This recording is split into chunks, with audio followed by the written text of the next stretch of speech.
Hello mga kachabutoy. Dahil po maulan ngayon, masama po ang panahon, tayo po magluluto ng beef bulalo.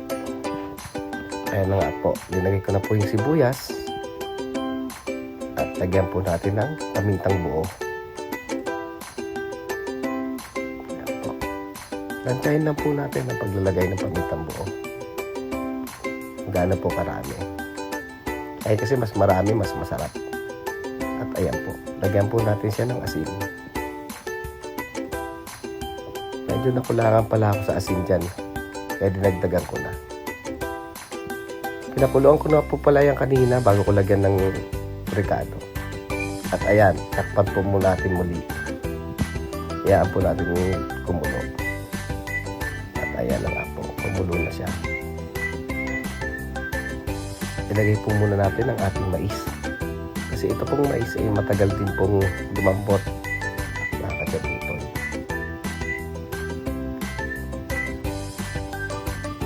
Ilagay po natin muna yung mga mais. Ayan na nga po, kumulo na.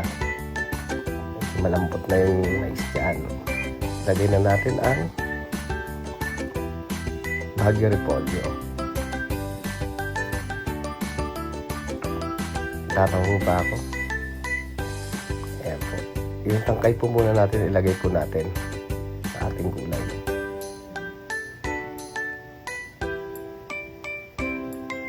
Kasi medyo matagal din yan lumambot. Medyo malambot na. Sunod na po natin ang dahon. So nga po pala, sa mga nakakapanood na itong video ko, i-comment naman po taga saan kayo para naman po mabati ko po kayo at malaman ko po kung saan nakakarating itong aking video. Maraming salamat mga kachabutoy. At ayan na nga po, dinagay ko na po ang kanyang dahon. Ayan na. Ayan natin. Siyan ay pakukuloyin lang natin ng konti. Ano po, para hindi naman po sumobrang lambot ang ating gulay.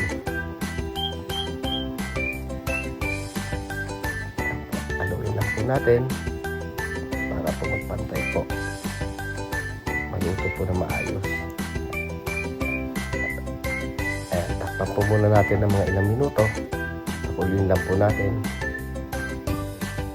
At ito na nga po ang ating beef bulalo.